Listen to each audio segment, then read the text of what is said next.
Welcome to the Unconventional Path, Entrepreneurship and Innovation Stories and Ideas. Hi, I'm Bela and Mike. And I'm Mike Wasserman. Today's guest on the podcast is Ben Knegendorf. He founded Paramount Pet Health, an e-comm store for cats and dogs. He started this business with $500, and after 2 years, he is doing over 11 million in revenue. It's quite a contrast to the VC-backed businesses that raise 20 to 30 million dollars and still do not make it to 11 million in revenue after 2 years. What did you think, Mike? Yeah, agreed, Bela. Two stories here, I think, right? And I'm interested for to have Ben explain them to the listeners. One is a really interesting industry, and the other is a really interesting business model. So I think Let's get right to it and kind of get to the story and let Ben tell us, and we'll pick it up after the interview. Sounds good, Mike. Tell me a little bit about who you are and what you do. Yeah, so currently I teach a method of e-commerce called high ticket dropshipping. That's where I've had most of my success. I also have my own brand of pet supplements, ParamountPetHealth.com. And I have my own high ticket dropshipping business, right? I don't want to teach this stuff and not keep doing it. So I have that. It's not quite ready for the public to see yet, but it's close. So that's what I'm doing mostly. And we also have a borderline, sometimes in, sometimes out, top 100 podcasts in the entrepreneurship category around this dropshipping stuff. So do a lot of that as well. Yeah. So speak a little bit about what dropshipping is, what it means, how people can utilize it, et cetera. Yeah, I think it gets a bad rap. Anyone who's heard that term probably heard it from some 19-year-old kid standing next to his rented Lambo telling you he made $1 million in revenue last month and that he's rich. And it's gotten a very bad rap the last few years. But to its core, it's simply a method of fulfillment, right? And so it's been around as long as the internet's been around. And the biggest example that I like to share with people is Wayfair. So Wayfair used to be dozens and dozens, if not hundreds, of different tiny niche e-commerce websites, and they end up bringing them all together and making that Wayfair. So if you click in Wayfair's menu and see the drop down, you'll see each one of those that is a category. It used to be its own business, and some of those down to like it used to just be bar stools. Like they had a bar stool site, right? And so this is basically what we do. We niche down. We serve one person. That could be multiple different categories, but it's one human, and then give them the information that they're seeking that they're not going to get from Amazon or most of the other big box retailers. So if I'm a manufacturer and I make bar stools, let's just use that example. And I don't want to set up my own shipping. Let me take a step back. I manufacture bar stools. How can I utilize drop shipping to sort of help my business? Yeah, I think understanding that what you're good at is making those bar stools and not marketing. You're probably pretty well aware of that. Most manufacturers are trying, and kudos to them for giving it a shot. There's a lot of information out there, but the reality is there's other people who are better at marketing than you. And so what we teach is simply that method is basically how to find those manufacturers or those brands, become a retailer for them, and then you're simply a marketing and customer service machine on the back end. And so those brands would do themselves a wonder of like going and searching the keywords in their niche and then finding people who are already selling this and saying, hey, we'd love to get our brand listed on your site. One of the best products I've ever sold, that brand came to us, and it ended up being very fruitful for both sides. Okay. And sort of how does the business relationship sort of work between the various different parties? Yeah, so it's the same as it would work for a brick and mortar retailer, right? So we're simply becoming a retailer for the brand. So, I'm in the Midwest, right? There's Menards up here, Home Depot, Lowe's. Yeah. Like they have relationships with all of the brands that they carry in there. Now they are a little more, they're strong arming those brands a little bit more than I would be able to, right? Because they have a little more influence than I do. But in the end, it's the same relationship. I'm working with the brand to get a discount on their products, get some back end information. I'm going to list them on my website. I'm going to go run Google ads or do SEO or email marketing or build an audience or any of those things. And I'm going to sell the products that people are already looking for. Got it. And take me through the mechanics. So you're doing the selling, you're doing the marketing. So if I'm a customer, I go to your website and I place an order. Yeah, I'm sure people listening are like, what is he talking about, right? So some examples of websites that I've been a part of. One that I often like to reference is Standing Desk Nation. If you go to standingdesknation.com, it just looks like an awesome website about standing desks and standing desk converters and underdesk treadmills. and there's a ton of information on how this could help your back pain or weight loss or all sorts of stuff, right? And in the end, it's all funneling you to pick the right standing desk for you and help you purchase that product and get it to you. That's it. That's the whole theory here. So you've likely been to one of these websites before Sure. and just didn't realize that it was drop shipping. Well, doesn't Amazon sort of do similar things as well to some Yeah, extent? they're more of a marketplace, right? And they, a lot of e-commerce happens there. Over 50% of e-commerce happens. That's more of a marketplace, but I suppose there are some people drop shipping on there. Certainly people take some of my products that I sell on there and drop ship them on eBay and Walmart and things like that. But I tend to shy away or push people away from the AliExpress that you've definitely heard about, shipping things from China that'll show up 40 days later in a heavily taped box and it's a piece of crap product, or taking a product from one marketplace and drop shipping it onto another marketplace and marking it up. Like I tend to push people away from those things because that's not a business. There's an arbitrage there, no question. If you want to make some money, there's an arbitrage there. But I want to build a real business that becomes a real asset that is sellable, and you're only going to be able to do that by building a real brand. Yeah, yeah. And so the order gets placed, and then do you send me that order as the manufacturer, and then I ship it to the customer? Yes, that's accurate. Yep. So I will do the marketing to acquire the customer, and we'll just use. I'm sitting at an Apex standing desk right now. If I was working with Apex, I would send the order to Apex. Say, hey, I have a new order for you. It's going to, BK in Wisconsin. Here's the address. Here's the phone number. They're going to charge my credit card that's already on file, and they're going to ship the product to the person. And then, when Shopify pays me 2-3 days later, I'll pay off my credit card, and the difference there, the arbitrage there, is my profit. Right. Now, as a manufacturer, then one of the things I need to be able to do is ship small quantities or single units to end customers, as opposed to shipping a pallet of 30 of my bar stools to a retailer or a wholesaler. And you're probably already doing that, right? If you have your own website, you're not selling pallets at a time, you're selling individual units. So you're probably already set up for this. In the United States, this is very common. Most people understand what this is and how it works. If you're abroad, which we have many students abroad, sometimes they have to inform the manufacturer of here's how we would like this to look, and kind of teach them what this method looks like. But that only leads to more opportunity. If no one knows what they're talking about over there, then there's tons of opportunity. Where in the States, the relationships I have with brands, they're getting calls every single day from Joe Bag of Donuts, who saw some guy on TikTok and was like, I want to sell your stuff on eBay. Right? So you have to differentiate yourself from that here in the States. Sure. So if I get into a relationship with your company, is that an exclusive relationship? Is it via geography or product category, or how? Talk to me a little bit about that. Yeah. Which side would you like me to speak on? The seller? Okay. Yeah. So I haven't seen any exclusivity. I have seen it some where, let's say, a brand of bar stools, Bill's Bar Stools, he is looking at me to be the distributor, right? And so he'll let me sell them first. I start selling them. And then if anybody else wants to sell them, they'll have to come through me, where, maybe, I've got a warehouse behind me at this point, right? I've upgraded, right? And so maybe I'll keep that here and drop ship for others. I have seen that. I haven't seen any brands just say, this is the exclusive online retailer of that. If they're going to do an exclusive online retailer, it's going to be their own site, right? It's going to be direct to consumer. So oftentimes that's not the case. And in fact, I've only seen it a handful of times in coaching hundreds and hundreds of students. Yeah. Interesting. So that's I think I have an understanding of sort of the business model and the elements involved. So you started this business kind of from scratch. Talk to me a little about the early days. Yeah. So believe it or not, I was working at a Walmart distribution center. I had been there for many years, and that particular distribution center was only around for 15 years, I believe, at the time. And so first shift, if you were on first shift, there was never an opening. Everybody who was there was there. That was the holy grail, right? Yeah, sure. So after, I want to say 7 or 8 years, I finally made it to first shift in the worst possible job in the building, of course, at 4 a.m. And I got there and everyone was dead inside. And I was just like, this is it? I made it to the holy grail at 29 and everyone here hates their life. And oh man, what am I doing? And at the time, I was married to a woman who was a CNA, and I was a warehouse worker. Growing up, my dad was a warehouse worker and my mom was a CNA. So I was just living what I had been taught. The box that I was, built for me as a kid, I was just living it. But I knew there had to be something more. I knew I had to get out of there. I wrote a note. I took a bathroom, an unexcused bathroom break, and I took a little note on my phone. I was just like, I got to get out of here. I have to start formulating a plan. So at that point, I was flipping stuff on eBay. I was going to garage sales. I was going to clearance aisles. And I saw that you could make money. Again, there's arbitrage there, but I knew that this wasn't scalable. I started diving deeply into podcasts, trying to stumble on something, how to make money online, right? And I stumbled on the idea of high ticket drop shipping.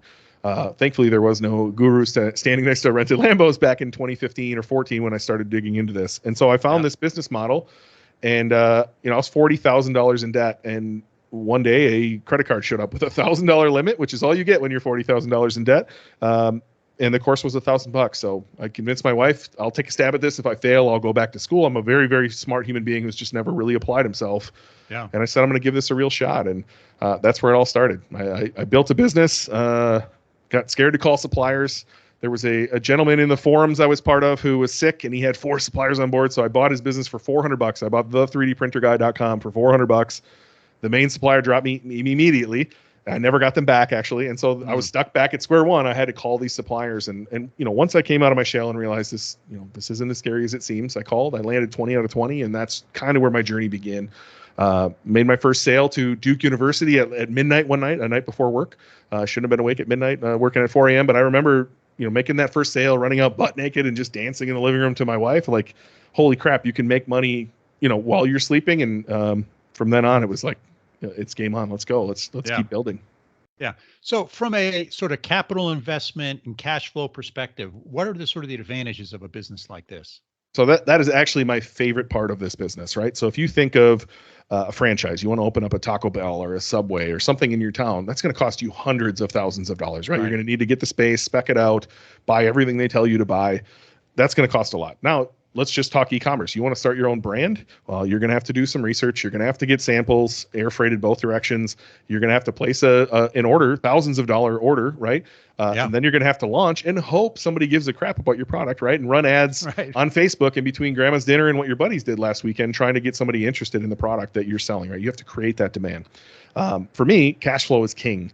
And so what I love about high ticket drop shipping is you can start literally for less than $500 in 30 days or less, and immediately start cash flowing if you do this correctly. So I'll literally walk you through it here, right? You're going to need a domain, which is like $12. I use Namecheap. Use whatever you want. You can buy a domain anywhere. You're going to need Shopify, which is $29 a month. You may want to buy a paid theme if you want something looking spiffy. You don't need a paid theme. Shopify gives you free themes, but if you do, it's $180 to $350, somewhere around there. Yeah. Side note, if you are a member of our course, we give you a free paid theme. That's our gift to you. You're going to need Google Workspace, which is your ability to get your name at the domain you just bought, right? You want Ben at the domain I just bought, not Ben at gmail.com, which is a little fishy. You're also going to want an 800 phone number. So I would recommend Grasshopper. That's $40 a month to get an 800 phone number that just forwards to your phone or to your Mac or wherever you're using.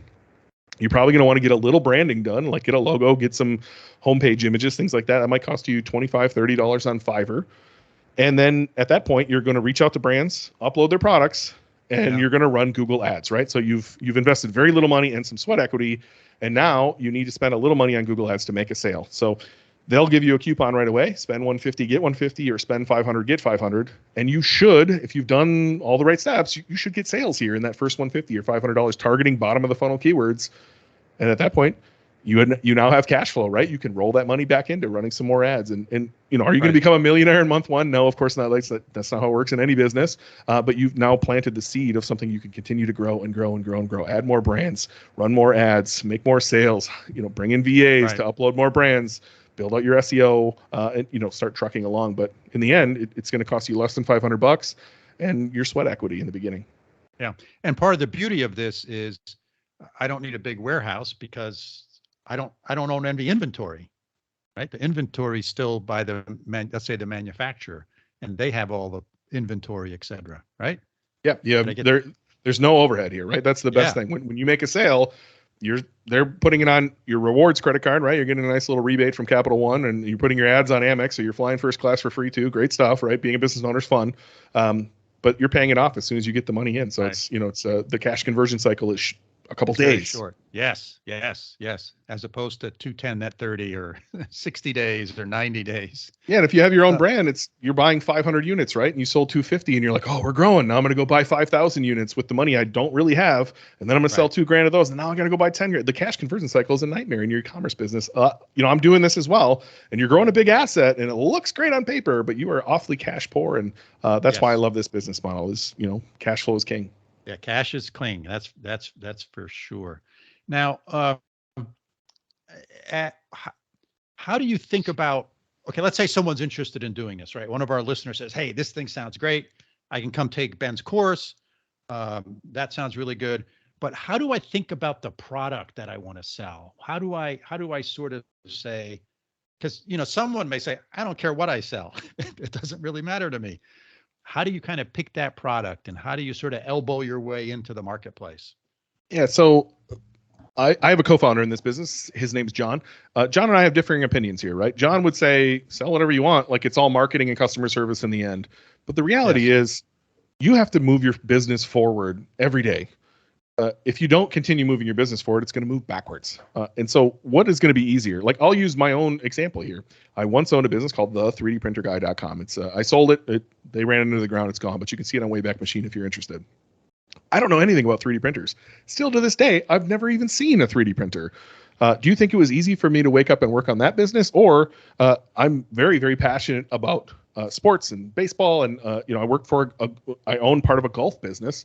I love golf. Like, was it easier for me to think about that business? Was it easier for me to take part in who are the influencers? What are the language they speak? What are their wants and needs? Like, I know everything about it because it's me, right? And so I tend to recommend people, rather than think about products, think about the human they want to serve and then go find the products that they buy. Another thing I like to tell people is to do the touch point test. So simply pull out your iPhone. God forbid you have an Android. You might have a Notes app on there as well, or a notepad. And just everything you see over $1,000, start writing it down. And you're going to start seeing it everywhere. Your reticular activation system will say, oh, we're looking for this stuff, and start pointing out things that you didn't notice before. And you'll end up getting quite a long list of products that are over that. You'll start realizing, oh, people are purchasing these every single day. And no, they're not just buying them at Lowe's and Home Depot or Best Buy or any home store or whatever you're talking about. Like, you're going to realize that, well, you couldn't even buy this here, right? And so you're going to get a laundry list of things that fit the criteria. And then number two, hopefully some of those blend in and into the circle of, I like these things and I want to think about these things. And the human who's buying these, I want to talk to that person every day. Yeah. Yeah. And help me understand sort of the focus on high ticket items versus non-high ticket. What's high ticket? $1,000 or more, $500 or more? What's sort of your base on that? Yeah. So I like to look at this as, 0 to 200. I might even go to 300 now with inflation's really making your dollar worthless nowadays. So 0 to 300, I would say, is low ticket. 300 to maybe 700, 800 is kind of like no man's land. Like, you can make money there, but it's going to be stressful. And high ticket, I would say, is 800 and above. Personally, the more the merrier for me. One of the best selling products I've ever sold was $8,000. And that was a joy to sell. And it was pretty easy to sell, if I'm honest with you. And here's why. So I'll give you an example. Let's say you're selling a $30 product, and our goal for the month is $30,000 in revenue. That means you need to sell 1,000 products to get to $30,000 in revenue. Now, for me, let's say 3,000 is that middle ground. I need to sell 10 of those in order to get there. And believe it or not, they're pretty easy to sell. A $30 item, as they're about the same to sell a $3,000 item. But when you have 1,000 orders, Bela, and I have 10, how many employees do you need to handle those 1,000 orders? How much customer service are you going to have on those 1,000 versus my 10? How much damages and returns are you going to have on 1,000 versus 10? I like high ticket because less headache. You can build a 7-figure business by yourself before you ever need a team, and just less overhead, less risk, right? It just seems like a no-brainer to me here, and the unit economics alone are enough to push this over the edge. Sure. Yeah, that makes a lot of sense. So one other question back to the sort of relationship between you and the supplier. Are you tied into their inventory somehow? Because, one of the things people sort of have gotten to expect sort of instant gratification. I put an order online and I expect, like, within 10 hours to get notice your product has been shipped. Yeah. So how does that part work? Yeah, so it's a little bit out of your hands, right? Like, you're relying on the manufacturer to get this out. Thankfully, they're going to let you know, hey, here's our typical lead time. Here's how many we have in stock. In an ideal world, you'd have an EDI connection to that manufacturer so that it's constantly updating your site. And I'm going to be realistic and say, There's downfalls in every business. This is one part that makes this business model a little more difficult is, once a week we're getting a spreadsheet saying, here's how many we have left, and you have to go update the inventory. Sometimes you'll find out the hard way. You'll all of a sudden you'll sell 8 of a product one day and you'll be like, I haven't sold 8 of these all year. What's going on? That's because everyone's out of stock. You left yours up because you didn't know, and you'll start selling them. And then, it's not that difficult to go refund the customers and cancel the orders, but it's a pain. So certainly that is a downfall. But you can circumvent that by simply, staying up to date when they send you the emails, asking for those updates as often as you can, keeping your website current, right? Like if they tell you it's going to take 2 weeks to ship these, put that right below the add to cart button. Be like, lead time on these products is 2 weeks. Right. Set the expectation ahead of time so that you don't disappoint later on. Yeah, that makes a lot of sense. So one of the things you talk about in some of the materials I was reading over was demand capture versus demand generation. Talk to me about those a little bit. Yeah, so I see the whole world through like a keyword lens. Like keywords make my nerdy little heart smile. I love SEO. I love Google Ads. And this is what you're doing in this type of business. So if we step back to you have your own product, you brought it in, how are you creating demand for that product? You're likely running Facebook ads or TikTok ads, and you are interrupting somebody, right? You have to generate the demand. You're interrupting somebody. You're hoping to stop their scroll, get them to watch your ad, be interested in your product, think it's cool, come to your website and order from you. You have to create this demand. Now, alternatively, if we use Standing Destination as an example, and we use this Apex desk, people are already aware of Apex Desk. They're already aware that they're interested in this. And so I can simply run a Google Shopping ad. You can run a 3-tiered funnel. Don't run their new Performance Max stuff on this type of business. And isolate the keywords you want to show up for, which are super bottom of the funnel keywords, and get right in front of somebody who's ready to buy or are comparing 2 different products through SEO, right? You can have, Apex, whatever this is, 15 versus Apex 17. People are wondering what the difference is. Is Amazon going to answer that question for you? Probably not, right? And so create that piece of content and step in front of people. The demand's already there. People are already aware of this problem. They are already problem aware. They may be solution aware, and you simply need to step in front of them depending where they are in the funnel. Yeah. Now you have another business we haven't talked about, and that's Paramount Pet Health. Yeah. Say a few words about that. Paramount, it's an interesting story. So I had dabbled in some Amazon FBA stuff a long time ago. That's a completely different business model, obviously. And one day I heard a podcast say the $500 Amazon FBA challenge is dead. And I have no idea why that day it stuck in my craw. And I was like, no, it's not. I'll solve it. And so I searched Amazon that day. I found a product, which happened to be glucosamine for dogs. I found that the minimum order quantity was 12. And so I went to Upwork. I hired somebody to create the logo, create the label, and I ordered 24 bottles and put them up on Amazon. And that's how this business started. And to be honest with you, Bela, I don't even like dogs. I'm a cat guy through and through. I'm not a dog guy. And so Amazon did what Amazon did. If you understand their A9 algorithm, you understand a basic SEO, at least back in 2015, 2016, 2017, it's pretty easy to rank products. You could definitely manipulate reviews back then. And so it was easy to get your products going.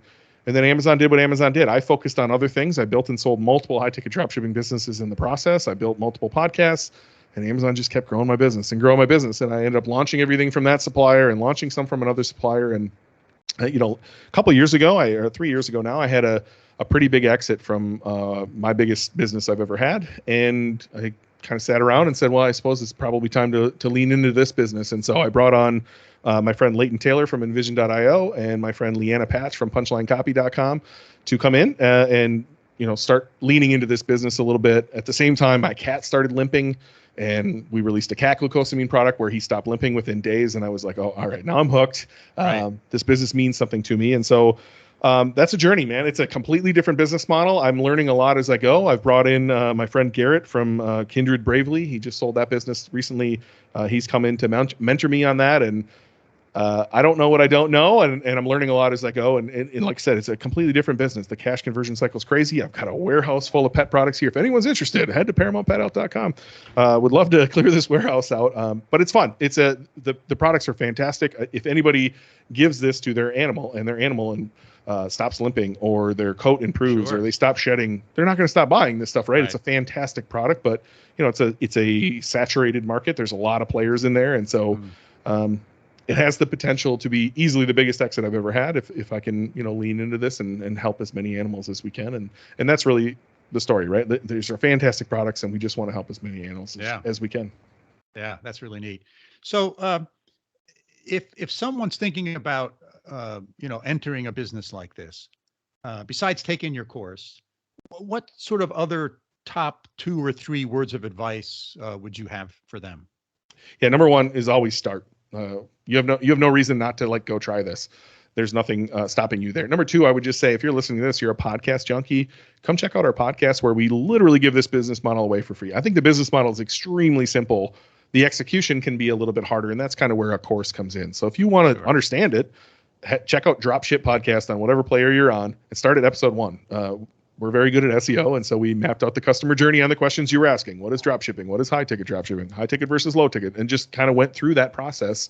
Yeah. And if you start at episode 1, you're going to end up at episode 50 in love with John and I, hopefully. And then, at that point, you can decide, do I want to get started on my own, or do I want to go buy their course, or do I just want to join their Facebook group and come along for the ride? And I don't think you need us, but if you want us, we're there for you, right? And I'm a big fan of coaches. I've been paying coaches my entire life, and if you want the shortcut, then go pay somebody for that. But again, I don't think you need it. I think you could start literally listening to our podcast and get going. And so all I care is that people take action.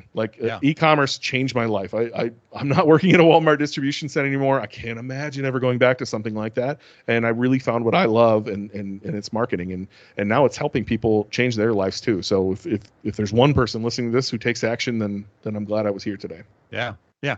And you have another podcast also called The BK Show. What's that one about? Yeah. So through all of the masterminds and different things that I've been fortunate enough to be part of, I met a lot of amazing entrepreneurs, and there is no shortage of ways to make money on the internet. None. I could not believe all the stories I've heard and the different things people are doing. And so I was just like, why don't I just have a show where we talk about this? So I started the BK Show, brought on all those friends. And June of last year, my first biological son was born. I have some stepkids, and I just said I'm going to take a year off. And man, I'm glad I did. Having a kid is amazing. Yeah. And I think it's probably coming back here in the next month or so. He's 15 months old now, or 14 months old, whatever it is. And so I'm ready to bring that back. I'm looking for somebody to help me kind of streamline that. But that's what that's about. I just want to interview people who are doing not the strangest things, just there's so many ways to make money. I'm a huge Minnesota Twins junkie. There's a podcast about the Minnesota Twins. They charge $1 an episode on Patreon and put up 2 to 3 a week. They have 3,000-4,000 subscribers. That's unbelievable that you can literally, whatever you're into, Transformers, Minnesota Twins, underwater basket weaving, whatever it is, there's a way for you to monetize that and be happy. Even if that's only making 70, 80K a year. But if you're making 70 or 80K and you're unbelievably happy, that's what life should be. That is wealth to me. That's right. So enjoy it along the way. And hopefully I can spread some stories of that through the BK Show. Yeah. Well, that's great. For a period of time, I was in the venture capital business. I started a venture fund and stuff. And I can remember, having people come in and they pitch us about their business plans and their business ideas. And a lot of people had existing businesses, but they were looking for more capital to grow it. And I can remember many times saying to myself, holy cow, I can't believe that's a $15 million a year business. It was like, I didn't think you could sell any of those. And they're selling, 1,000 a month. And they got a $15 million a year business. So you're absolutely right. The opportunities are unbelievable and endless. And it's taking that first step. Because once you take the first step, the second step's easier. And the third step's even easier. But nothing happens until you take that first step. Yeah. And I would say, even a little bit further than that, go make one sale. If that's all you did was go make one sale, it's going to change your life. You will never forget that moment. You'll be like, oh, all of a sudden the world will open up and you'll be like, whoa, there's a whole nother world here that I've never seen before. And again, that beautiful reticular activation system will start pointing out stuff you didn't notice before. And every business will become fascinating to you because you'll be like, wow, how do they make money? How do they do that? And it's an itch I can't scratch. I can't turn it off. I don't know why anybody would want to. And if you're like me, if you're listening to this, if you're a weirdo like Bela and myself, get started. Just keep going. Yeah. Yeah.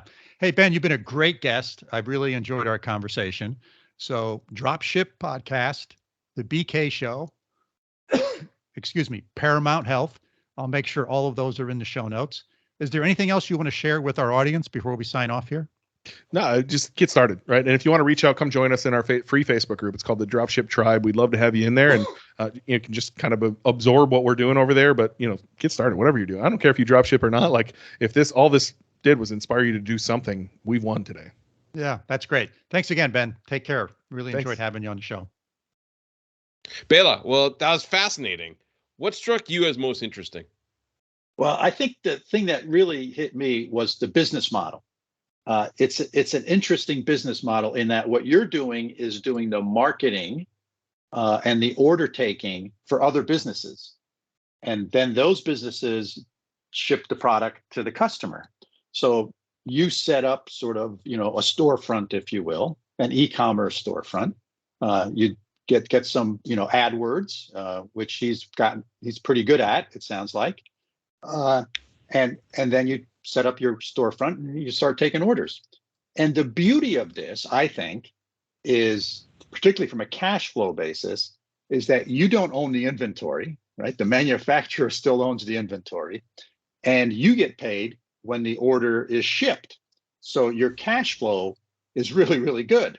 Now you're only getting a small, who knows what small means, but you're only getting a percentage of, the sales price for your efforts. But the point is, there's not a lot of upfront costs from you. In many businesses, you have to invest millions of dollars in a facility, in sometimes equipment to manufacture your product, and then all the raw materials, and then you got to build out inventory, and takes a lot of capital before you can sell your very first product.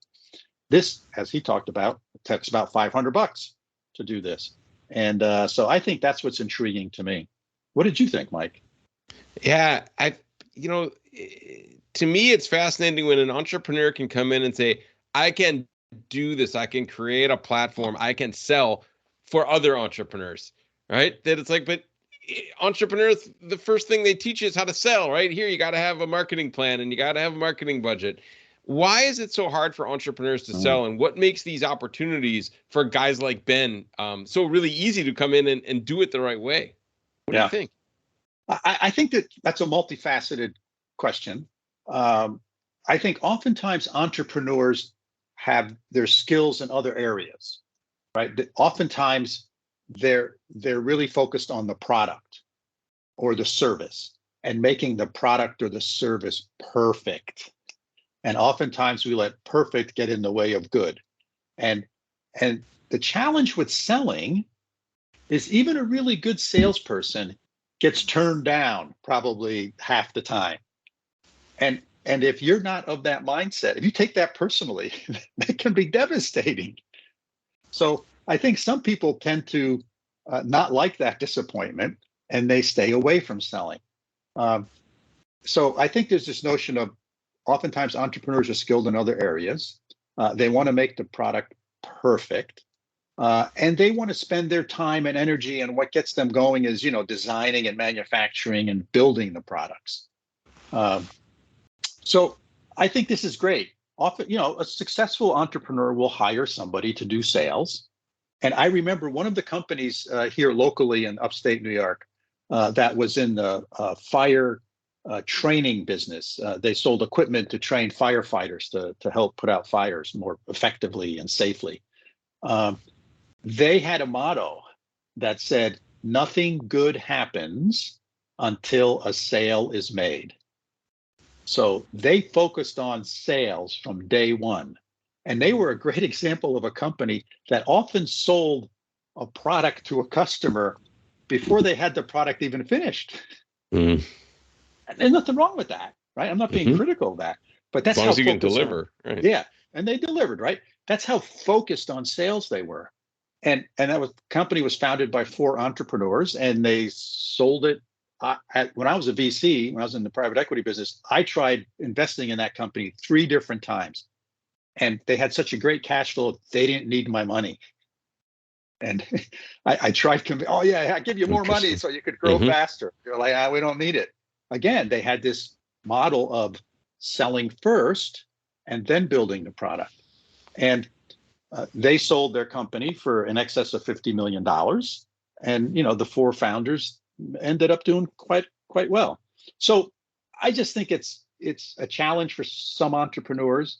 And I think what Ben does is he sort of gives you a turnkey system for doing it. He basically says, look, I'll come and take care of this for you. I'll set up your e-commerce storefront. I'll take X% of the sales. And all you have to do is, once a day, I'll give you, here's the orders that came in today. Here's the place to ship them. And, here's your cut of the revenue. And so I think it's a great business model. So yeah, that's kind of my thoughts on it. Yeah, interesting. Let's look at the flip side of what I talked about in the open, which was it's also a really fascinating industry. I mean, people spend a lot of money in the US and also here in Germany on pets. Is this sustainable? And do you see this in the in the long run as a growth business? Yeah, I think when economies do well and when there's a fair amount of affluence, the pet industry does great.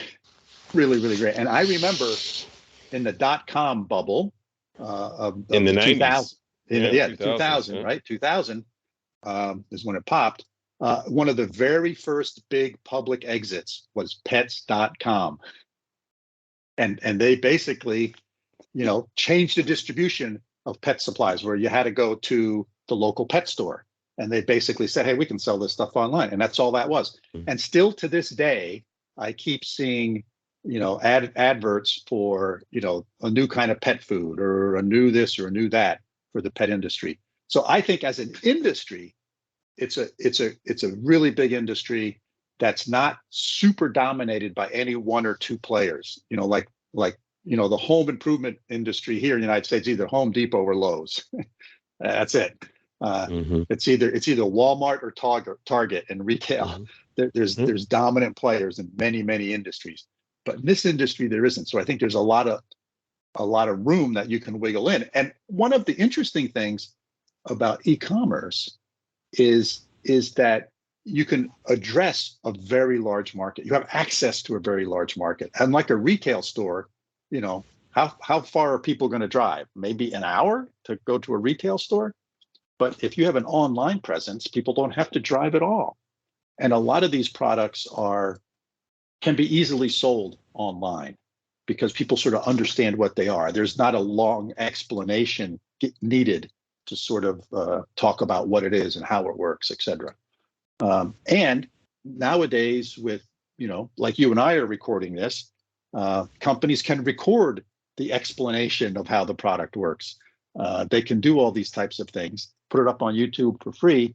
And that in itself is almost an advert for your business. So I just think the opportunities are great in pets, in the pet industry. And I also think, Ben has this great platform that he's sort of promoting and saying, hey, look, this thing works really well. It's an easy business to stand up. You got to understand a few things. Once you understand those things, you can try it with a limited amount of capital investment. And if it takes off and works, that's great. If it doesn't, you haven't spent $1 million to try to get it going. Nice. So really, I started with this either or, but it's really an and, right? That's maybe a nice way to wrap it up, that we have an interesting business model where there's an opportunity in a growing space that has a need for something like this with a product that's, as you said, it's easy to understand, it's easy to ship, it's kind of, a nice something that fits well into an e-commerce kind of perspective. And I think Ben was a great example of somebody who saw these two things together and kind of put it together, right time, right place, which made it a great story. So yeah, let's wrap it up. Listeners, thanks for joining us today. We hope you found the interview with Ben Knegendorf interesting and thought-provoking. If you have questions about what we discussed or suggestions on who we should interview for the podcast, always feel free to get in touch with us. Our email is bela.and.mike@gmail.com. Hey, and if you haven't hit that follow button on your favorite podcasting app yet, please do. And if you know of someone that would be a good guest for the show, reach out to us and let us know. We'd love to interview them as a guest. So until next time, signing off from upstate New York. See you soon, Mike. Thanks, Bela. And just reminding you, I don't have a pet. I'll never have a pet, but I still found this interesting nonetheless. From over here in Münster, Germany. We'll see you soon.